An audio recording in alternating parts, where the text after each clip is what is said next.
Bismillah.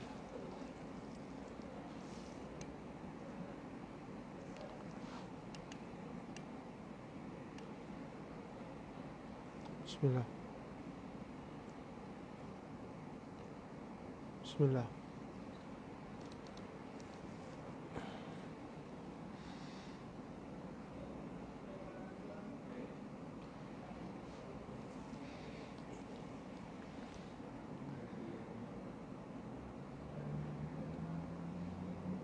Bismillah.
Sebelum kita mulakan, sama-sama kita hadiahkan Fatihah kepada baginda Rasulullah SAW, kedua ibu bapa kita, guru-guru kita, bismillah al-Fatihah.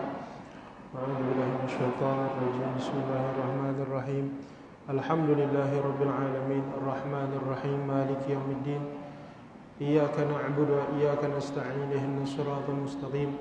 صراط الذين أنعمت عليهم غير المغضوب عليهم ولا الضالين آمين. الحمد لله رب العالمين.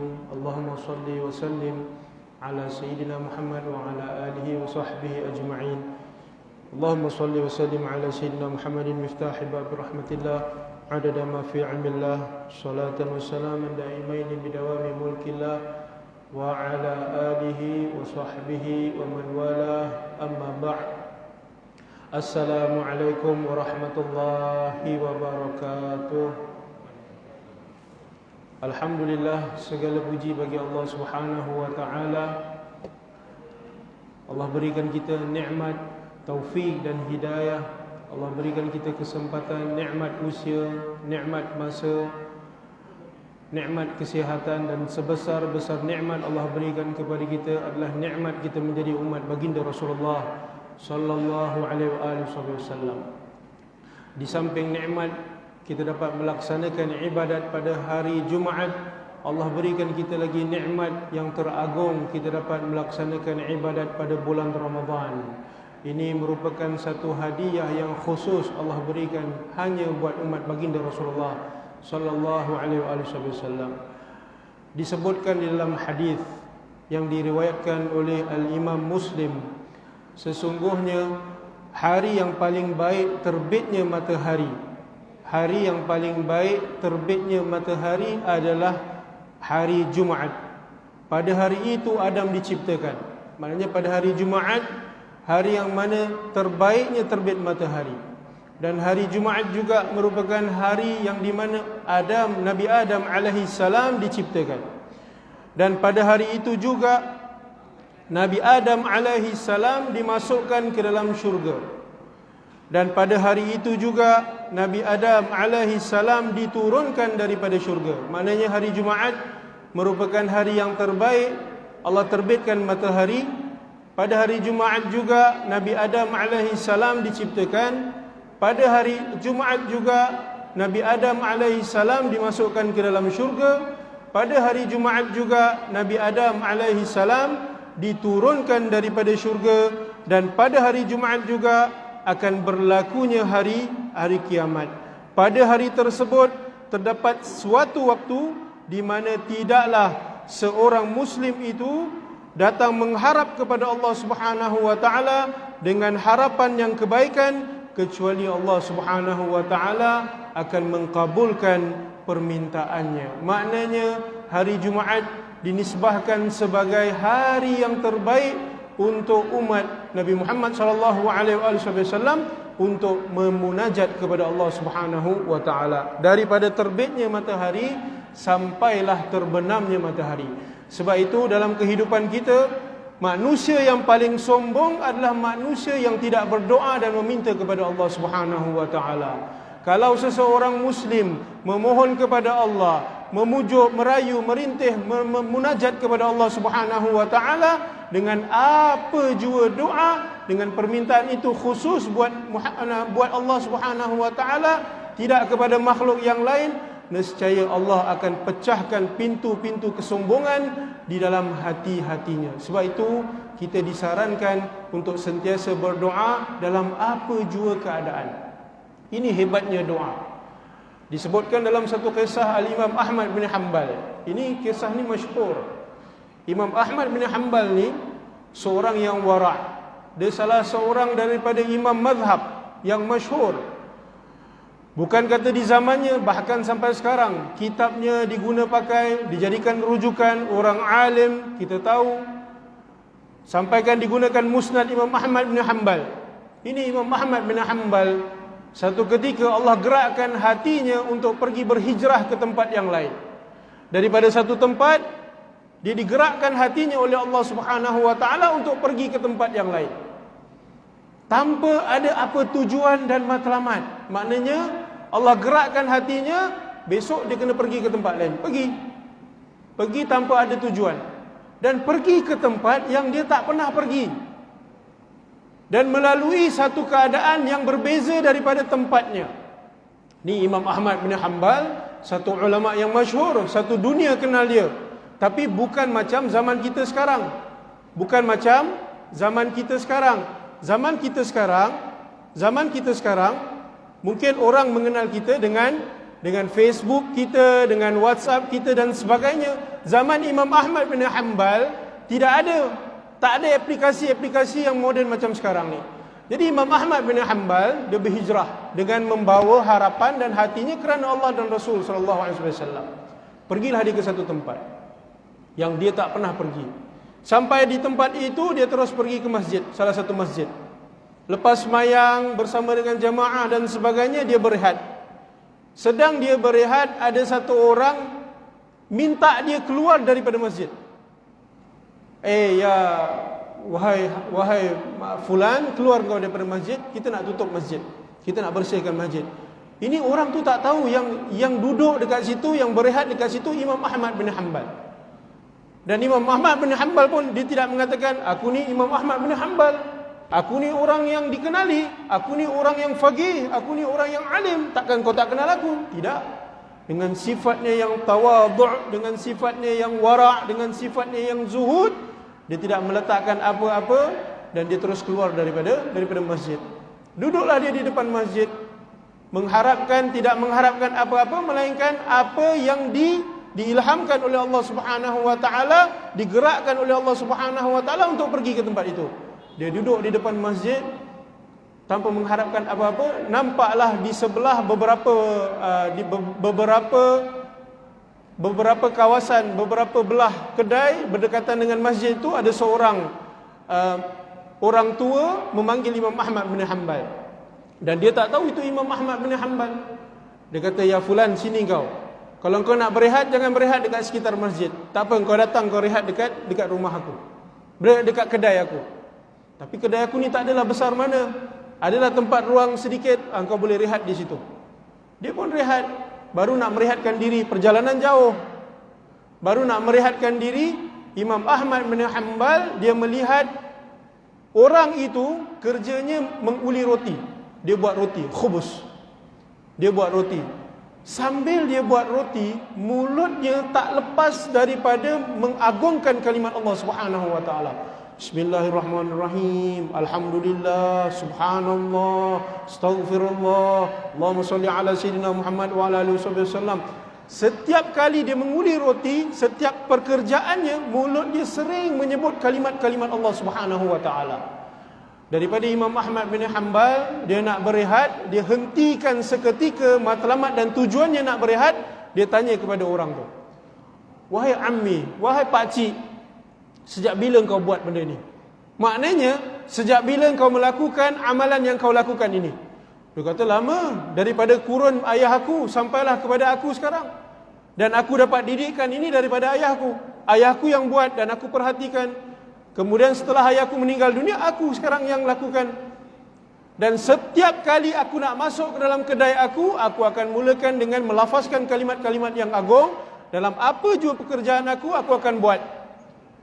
Kemudian Imam Ahmad bin Hanbal dia ajukan satu soalan.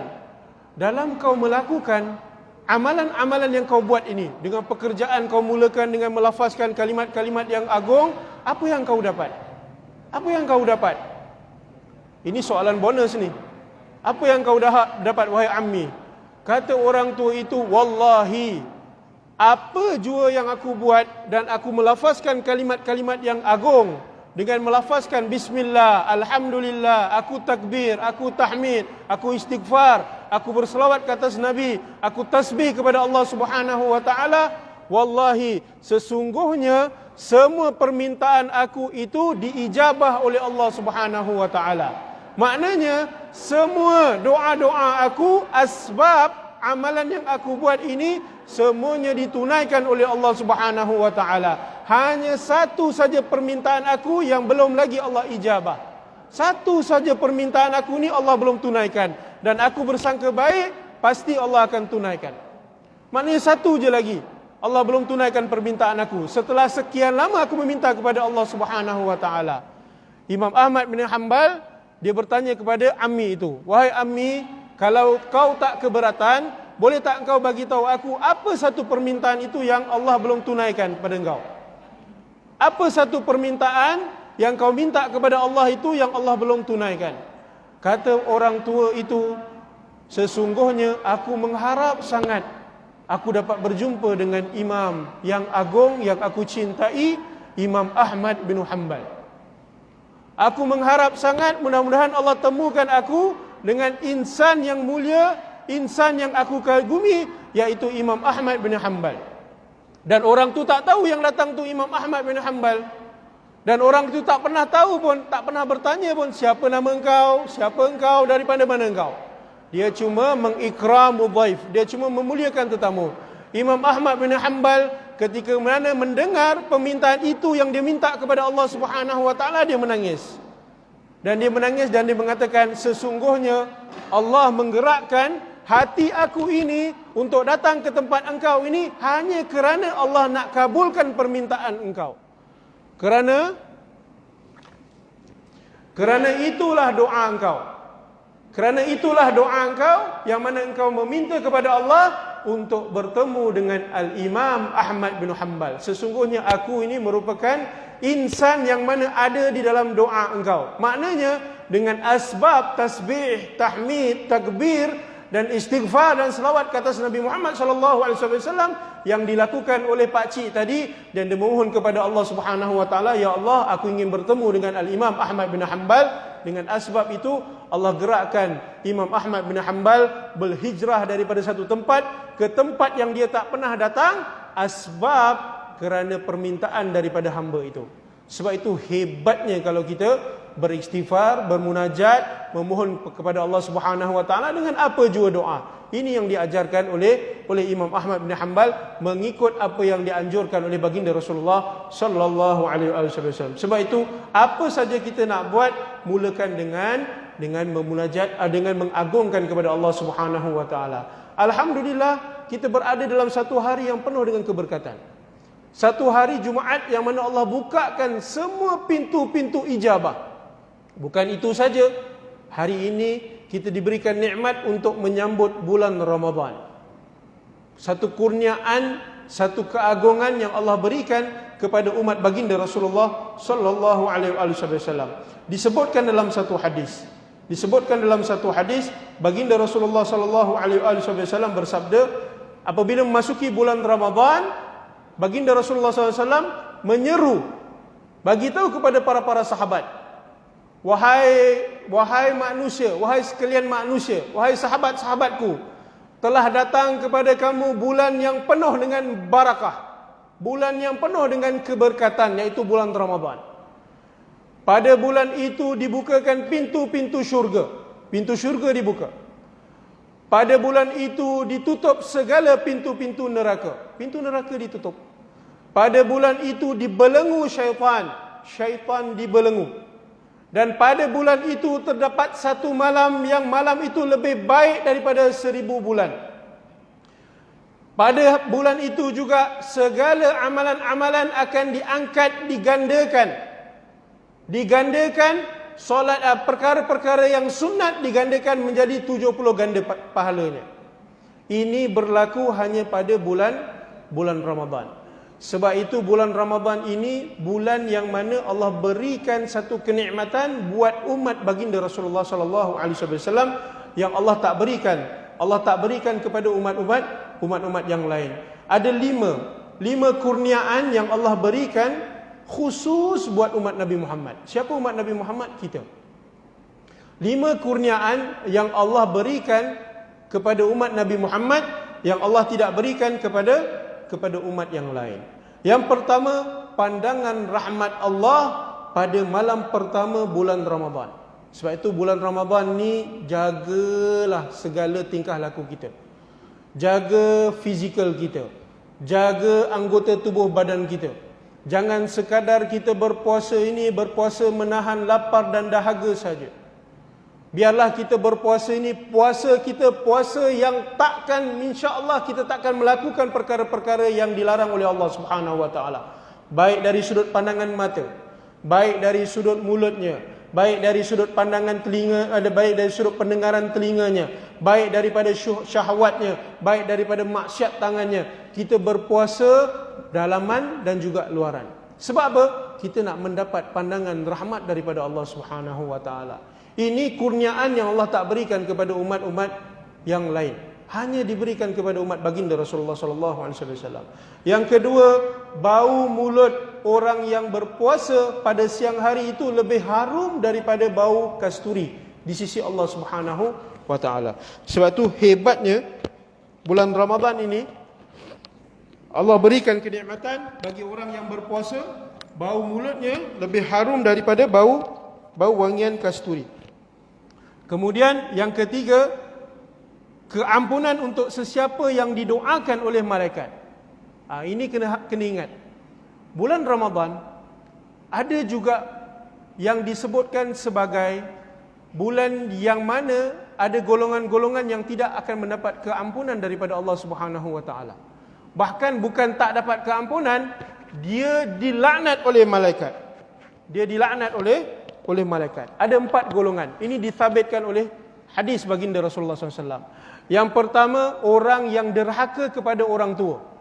Derhaka kepada orang tua. Dia tak bertegur dengan orang tuanya, bahkan memutuskan tali persaudaraan dengan orang tuanya, dan dia berpuasa, malaikat mendoakan, malaikat mencela dan melaknat kepadanya, dan dia tidak akan mendapat keampunan daripada Allah Subhanahu wa taala.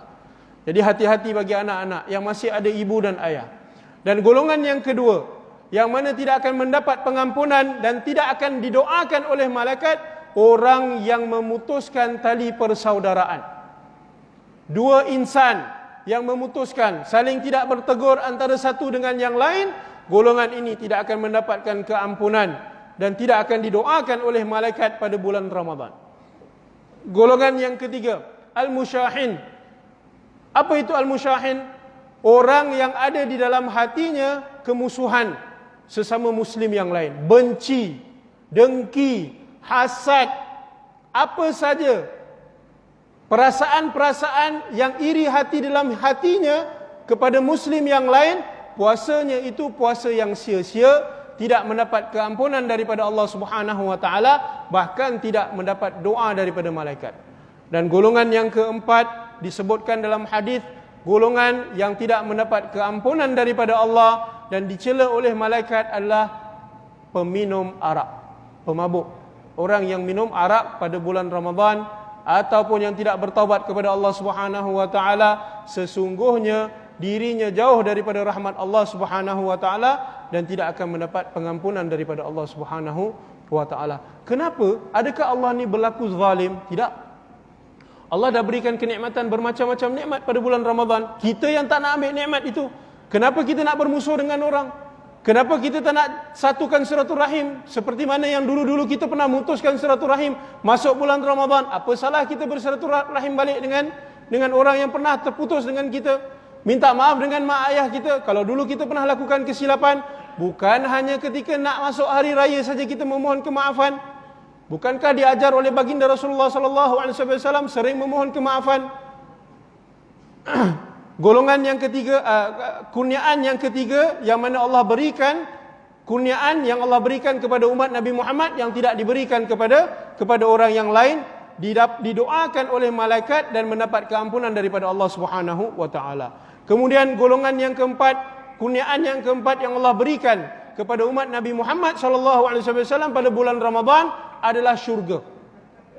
Ada satu syurga, pintunya bernama Ar-Rayyan, dan tidaklah masuk ke dalamnya melainkan orang itu berpuasa. Kemudian yang kelima, antara kurniaan nikmat yang Allah berikan kepada umat Nabi Muhammad SAW, mendapat keampunan di akhir malam Ramadan. Maknanya daripada awal Ramadan sampai akhir Ramadan, bermacam-macam curahan yang Allah berikan kepada umat Nabi Muhammad SAW. Sebab itu Ramadan ini difasakan, dibahagikan kepada 3. Awwaluha ar-rahmah. Ramadan yang pertama itu merupakan rahmat, pandangan rahmat daripada Allah Subhanahu wa taala. Awsatuha al-maghfirah. Pertengahan Ramadan itu dinisbahkan sebagai pengampunan daripada Allah Subhanahu wa taala. Wa akhiruha itqum minan nar. Dan pengakhiran Ramadan itu merupakan pembebasan daripada azab api neraka Allah Subhanahu wa taala. Oleh yang demikian, wahai saudara-saudara yang dikasihi, wahai saudara-saudara, mari kita sama-sama ambil manfaat dalam bulan Ramadan. Bulan yang mana kita mendapatkan kurniaan, rahmat, kasih sayang, pengampunan daripada Allah Subhanahu wa taala, dan asbab kita dapat semua kurniaan ini adalah disebabkan satu saja. Adalah disebabkan baginda Rasulullah sallallahu alaihi wasallam. Adalah disebabkan pengorbanan Nabi Muhammad sallallahu alaihi wasallam. Ingat, apa kurniaan yang kita dapat pada hari ini adalah disebabkan pengorbanan yang terlalu dahsyat yang dilalui oleh Nabi Muhammad bersama dengan sahabat-sahabat Nabi Muhammad sallallahu alaihi wasallam. Oleh yang demikian, tolong jaga maruah Ramadan. Sebab itu baginda Rasulullah SAW bersabda, berapa banyak orang yang berpuasa namun puasanya hanya sia-sia kerana menahan lapar dan dahaga. Berapa banyak orang yang berpuasa tapi puasanya itu puasa yang sia-sia. Kerana apa? Penat, menahan lapar dan dahaga. Tak ada dapat pahala, tak ada dapat ganjaran. Puasanya hanya sia-sia. Kerana apa? Kerana dia tidak menjaga maruah dirinya pada bulan Ramadan. Sebab itu Nabi mengatakan dalam hadisnya, khamsun yuftirna as-saim, 5 perkara yang dapat membatalkan ganjaran puasanya. Dia puasa, tapi seumpama dia tak puasa. 5 perkara yang membatalkan ganjaran puasanya. Yang pertama, bercakap bohong. Orang yang bercakap bohong ketika dalam bulan Ramadan, puasanya itu hanya puasa yang penat, sia-sia. Cakap bohong, jumpa orang cakap bohong dan sebagainya. Dia berpuasa, tapi puasanya itu puasa sia-sia. Yang kedua, al-ghibah. Orang yang suka mengumpat di antara satu dengan yang lain. Sebab itu di zaman Rasulullah SAW, sebelum difardukan, disyariatkan tentang waktu puasa, maknanya Allah Subhanahu wa taala memberikan syariat bulan puasa, berpuasa pada bulan Ramadan. Dan ketika itu Nabi mendidik kepada para sahabat, ketika itu belum diberitahu tentang waktu berpuasa. Daripada subuh sampai terbenam matahari, belum lagi. Tapi Nabi Muhammad SAW mendidik para sahabat untuk berpuasa, ketika nak berbuka meminta izin kepada Rasulullah SAW. Ini didikan, tarbiyah daripada Rasulullah kepada para sahabat. Maknanya kalau sahabat nak berbuka puasa, datang kepada Rasulullah SAW, ya Rasulullah aku nak berbuka, Nabi izinkan berbuka. Ada satu orang sahabat Rasulullah SAW datang kepada Rasulullah SAW, ya Rasulullah aku nak izin minta buka kepada engkau. Bukan aku saja, ada 2 saudari aku pun nak berbuka puasa. Kata Rasulullah SAW, mafhum daripada hadis itu, engkau boleh berbuka puasa, tapi 2 saudari engkau ni, bukankah dia dah berbuka? Dia tak puasa pun, dia dah berbuka pun. Kata saudara itu, tak ya Rasulullah, sesungguhnya 2 ni merupakan saudari aku. Aku tahu, dia berpuasa sama macam aku. Tak, dia dah berbuka. Untuk apa dia berpuasa? Panggil dia. Rasulullah SAW suruh dia panggil. Panggil kedua perempuan itu. Dan Nabi mengatakan, muntahkan, luahkan apa yang kau dah makan. Muntahkan, luahkan apa yang kau dah makan. Kata perempuan itu, ya Rasulullah, aku berpuasa ya Rasulullah. Rasulullah mengatakan, muntahkan, luahkan apa yang kau dah makan. Kemudian diberikan mangkuk dan dimuntahkan keluar daging. Ini dalam hadis, keluar daging. Sesungguhnya puasa engkau itu puasa yang penat. Ganjaran kau tidak dapat apa-apa kerana engkau telah mengumpat kepada saudara-saudarimu yang lain. Ini hati-hati. Tolong jaga maruah Ramadan kita, kerana kita takut apabila kita keluar daripada Ramadan mengucapkan kepada kita takziah. Kita nak apabila kita keluar daripada Ramadan mengucapkan kepada kita tahniah kepada kamu wahai fulan. Basyirukum, bergembiralah kepada engkau orang-orang yang diberikan ganjaran kepada engkau pada bulan Ramadan. Jangan sampai kita keluar Ramadan, kita diucapkan dengan Ramadan takziah. Ini golongan yang kedua, yang mana pahala ganjaran puasanya batal. Kemudian yang ketiga, an-namimah, orang yang melaga domba. Melaga domba ni menjadi penyebab satu insan kepada satu insan bermusuhan antara satu dengan yang lain. Kemudian disabdakan dalam hadis baginda Rasulullah SAW, la yadkhul jannah an-namam, tidak akan masuk ke dalam syurga bagi orang yang suka melaga domba antara satu dengan yang lain. Kemudian yang keempat, an-nadharah bisyahwat, memandang dengan syahwat. Hati-hati dengan mata kita.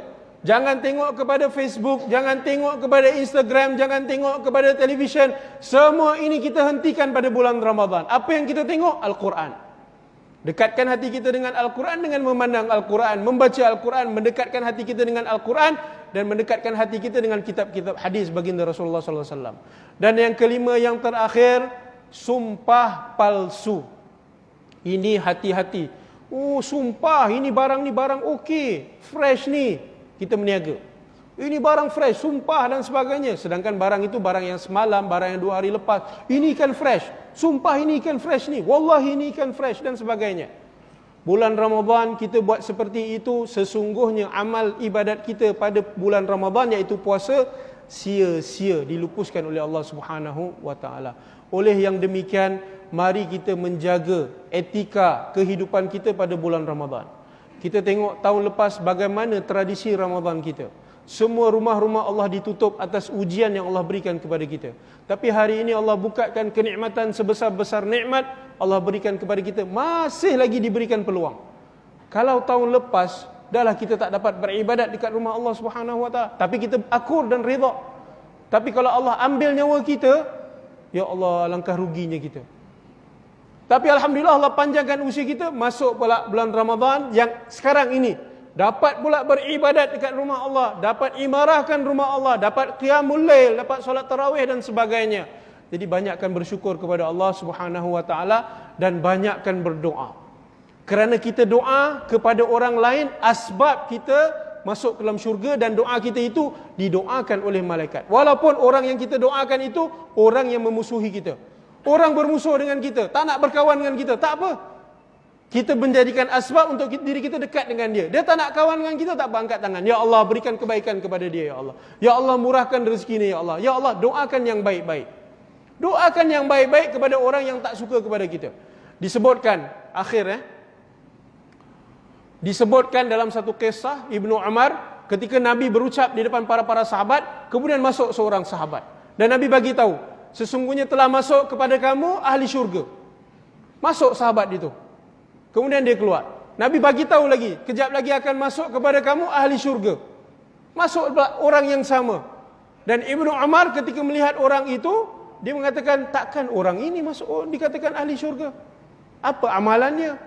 Apa yang menjadi penyebab dia dijamin oleh Rasulullah SAW ahli syurga? Ini yang jamin bukan mulut orang-orang biasa. Ini insan yang mulia Nabi Muhammad SAW. Ibnu Umar ikut kepada orang itu, bermalam dengan orang itu, hanya semata-mata nak tahu apa amalan dia, apa yang dia lakukan, sampai dia mendapat jaminan daripada baginda Rasulullah SAW akan ahli syurga. Kemudian ketika melihat setelah tidur di rumah orang itu, kemudian orang itu ditanya oleh Ibnu Umar, apa yang menyebabkan kau mendapat jaminan daripada Rasulullah akan ahli syurga? Kata orang itu, sesungguhnya aku tak amal banyak, akan tetapi aku sentiasa beramal dengan satu amalan. Setiap kali aku bangun daripada tidur, setelah aku membacakan doa bangun tidur dan melakukan amalan-amalan sunnah, aku tak pernah tinggal, aku angkat tangan, aku berdoa dan aku bersedekah dengan diriku. Allahumma inni atasaddaqtu bi'irri. Ya Allah, aku bersedekah dengan marwahku. Bagaimana dia bersedekah dengan marwahnya? Ya Allah, kalau ada orang yang ingin melakukan perbuatan yang tak baik kepada diriku, ya Allah, pada hari ini, aku ampunkan dosanya. Ini belum lakukan. Pagi-pagi dah doakan. Ya Allah, kalau ada orang nak menzalimi kepada aku, ya Allah, aku maafkan. Ya Allah, kalau ada orang yang nak buat tak baik kepada aku, ya Allah, aku maafkan. Ya Allah, kalau ada orang, didoakan bagi orang yang nak buat tak baik kepada dirinya. Kemudian diaminkan. Dan asbab perbuatan yang dia buat itu didoakan kepada orang yang nak buat tak baik kepada dirinya. Baginda Rasulullah SAW menjamin kepadanya akan ahli syurga. Kenapa kita tak boleh buat? Kenapa susah sangat kita tak boleh buat? Sebab kita tak kenal Nabi Muhammad. Sebab kita tak tahu didikan tarbiyah Nabi Muhammad terhadap sahabat-sahabatnya. Oleh dan yang demikian, bulan Ramadan bulan kesempatan kita untuk kita tarbiyah. Jadikan Ramadan sebagai madrasah tazkiyah, madrasah pendidikan dan tazkiyah, penyucian di dalam hati kita. Sentiasa bersangka baik kepada Allah, bersangka baik kepada makhluk Allah, dan mudah-mudahan Ramadan kita pada tahun ini Ramadan yang diberkati oleh Allah Subhanahu wa taala, dan Ramadan kita pada tahun ini Ramadan yang mendekatkan hubungan kita dengan baginda Rasulullah sallallahu alaihi wasallam. Hari ini kita mengingati satu peristiwa ataupun satu wanita yang sangat hebat, Sayyidatina Khadijah binti Khuwailid. Ini Sayyidatina Khadijah ni seorang wanita yang sangat hebat. Daripada orang yang kaya raya, yang mana hartanya melimpah ruah di kota Mekah, apabila dia memeluk kepada agama Nabi Muhammad, dia bernikah dengan Nabi Muhammad sallallahu alaihi wasallam, dia infakkan segala-gala hartanya kepada baginda Rasulullah sallallahu alaihi wasallam. Semua diberikan dirinya, hartanya, jiwa raganya kepada Nabi Muhammad SAW. Bahkan disebutkan dalam hadis ketika wafatnya Sayyidatina Khadijah, di situ disebutkan tahun Amul Huzun, tahun kesedihan buat baginda Rasulullah SAW. Kerana apa? Kerana Sayyidatina Khadijah ni banyak mendukung dakwah Nabi Muhammad SAW. Bahkan disebutkan oleh Al-Imam Abu Yasin Muhammad bin Alawi Al-Maliki, tempat yang paling mulia setelah Kaabah adalah rumah, di mana rumah Sayyidatina Khadijah dengan baginda Rasulullah SAW. Tempat yang paling mulia setelah Kaabah adalah kediaman, tempat ataupun rumah yang pernah diduduki oleh Sayyidatina Khadijah dengan baginda Rasulullah SAW. Kerana apa? Kerana di dalam rumah itu juga banyak wahyu-wahyu diturunkan di situ. Ini hebatnya Sayyidatina Khadijah yang banyak mengorbankan jiwa raganya terhadap agama Islam. Dan kita hari ini mendapat nikmat kesenangan Islam adalah disebabkan pengorbanan-pengorbanan mereka-mereka yang bersama dengan baginda Rasulullah SAW. Minta kepada Allah, ya Allah, ni bulan Ramadan, ya Allah, aku nak berjumpa dengan Rasulullah. Ya Allah, aku nak bermimpi dengan Rasulullah. Minta, kita kena minta kepada Allah. Kita kalau nak dekat dengan Nabi Muhammad, kita kena minta, ya Allah, dekatkan aku dengan Nabi Muhammad. Walaupun sebenarnya pada dasarnya aku malu, ya Allah, nak jumpa dengan Nabi Muhammad. Berapa banyak dosa mata aku ni melihat kepada kemaksiatan. Berapa banyak telinga aku mendengar benda-benda yang tak baik, ya Allah. Mulut aku berapa banyak aku mengkeci, mengkecam, menghina kepada orang berbanding dengan berselawat ke atas Nabi Muhammad. Jadi bulan Ramadan ini, ya Allah, aku akan tingkatkan diri aku untuk aku lebih dekat dengan Nabi Muhammad. Banyakkan lidah aku ni, aku akan banyakkan lidah aku ini untuk berazam dekat dengan Al-Quran, ya Allah. Membaca ayat-ayat Al-Quran, ya Allah. Aku akan melazimi lidah aku ini, ya Allah, untuk berselawat ke atas Nabi Muhammad, ya Allah. Kerana inilah masa yang terbaik. Inilah waktu yang terbaik. Kata baginda Rasulullah SAW, kalau kalian mengetahui apa yang ada pada Ramadan, nescaya kalian akan minta Ramadan pada setiap tahun. Maknanya setahun tu akan berlaku Ramadan. Daripada Januari sampainya Disember, Ramadan berpuasa penuh. Kalau kalian mengetahui apa yang ada pada Ramadan. Sebab itu pada bulan Ramadan ni jangan sia-siakan. Kita hanya tinggal beberapa belas hari saja lagi nak sampai akhir Ramadan. Jadi mudah-mudahan Ramadan kita ini, perginya Ramadan kita ini, Ramadan akan mengucapkan tahniah kepada kamu. Jangan sampai Ramadan mengatakan takziah kepada kamu dan sesungguhnya kamu ini musuh kepada Ramadan. Orang yang dimusuhi oleh Ramadan tidak akan mendapat syafaat daripada baginda Rasulullah sallallahu alaihi wasallam. Nasihatkan kepada diri kita, nasihatkan kepada pasangan kita, nasihatkan kepada anak-anak kita, nasihatkan kepada anak-anak bajikan kita yang bekerja dengan kita, kawan-kawan kita, jaga maruah Ramadan. Jaga kehidupan kita pada bulan Ramadan. Jaga anggota tubuh badan kita pada bulan Ramadan. Jangan nodai bulan Ramadan kerana bulan Ramadan telah disucikan. Apa lagi nak? Syaitan dah dibelenggu, api neraka, pintu-pintu neraka dah ditutup, pintu syurga sudah dibuka dengan seluas-luasnya. Apa lagi kita nak? Allah dah berikan kurniaan yang terlalu banyak buat umat Nabi Muhammad. Nabi Muhammad menitiskan air mata rindu kepada kita. Nabi Muhammad setiap sujud dia mendoakan kepada kita. Bahkan saya tutup dengan satu hadis, satu kisah ketika mana Sayyidatina Aisyah masuk ke dalam rumahnya dan melihat rumahnya itu penuh dengan cahaya. Penuh dengan cahaya. Penuh dengan cahaya. Cahaya apa? Cahaya nur daripada Rasulullah SAW. Dan ketika itu dikatakan Sayyidatina Aisyah didapat hadiah daripada Rasulullah SAW. Baginda Rasulullah SAW memberikan satu hadiah kepada Sayyidatina Aisyah. Ya Aisyah, nak tak aku berikan kau satu hadiah? Siapa yang tak nak hadiah daripada Rasulullah? Kalau kita pun Nabi bagi tahu kepada kita, engkau nak tak hadiah aku berikan? Siapa yang tak nak hadiah daripada makhluk, insan, Habibur Rahman, kekasih Allah Subhanahu wa taala. Sayyidatina Aisyah yang ketika itu dikatakan dalam keadaan muram terus tabassam, terus tersenyum. Dikata siapa yang tak nak hadiah daripada engkau ya Rasulullah? Angkat tangan. Nabi angkat tangan. Ini hadiah kepada Sayyidatina Aisyah. Allahumma ghfir li Aisyah binti Abu Bakar ma taqaddamat wa ma ta'akhkharat. Ya Allah, ampunkan dosa Aisyah binti Abu Bakar. Dosa yang telah lalu ataupun dosa yang akan datang. Dosa yang zahir ataupun dosa yang batin. Didoakan kepada Sayyidatina Aisyah. Har sarirti ya Aisyah, apakah engkau gembira wahai Aisyah? Nabi bertanya. Ya Rasulullah, sungguh hari ini merupakan hari yang paling gembira buat aku kerana aku dapat doa daripada engkau. Ini hadiah yang sangat-sangat agung yang kau berikan kepada aku. Nabi ketika tersenyum, kemudian Nabi bersedih. Ketahuilah wahai Aisyah, inilah doa yang aku doakan setiap dalam sujudku untuk umatku. Allahu Akbar. Dekatnya Nabi dengan kita. Inilah doa yang aku doakan setiap sujud, setiap doa aku buat umatku. Siapa umat Nabi Muhammad? Kita. Jadi ambil kesempatan pada bulan Ramadan ini, pulihkan hubungan kita dengan Rasulullah. Kita tidak akan mampu membalas jasa baik Rasulullah SAW. Kita tidak akan mampu balas jasa baik pengorbanan para sahabat yang bersama dengan baginda Rasulullah sallallahu alaihi wasallam. Jadi sama-sama kita munajat kepada Allah. Kita dah masuk kepada fasa kedua pada bulan Ramadan, iaitu fasa pengampunan. Doa kepada Allah Subhanahu wa taala, mudah-mudahan Allah ampunkan dosa kita. Allah ampunkan dosa kedua ibu bapa kita. Allah ampunkan dosa keluarga kita, pasangan kita, anak-anak kita, orang-orang yang kita sayang. Orang-orang yang kita kasihi kerana Allah, kerana Rasulullah sallallahu alaihi wasallam. Kerana inilah saatnya. Jangan sampai apabila keluar daripada Ramadan kita akan menyesal.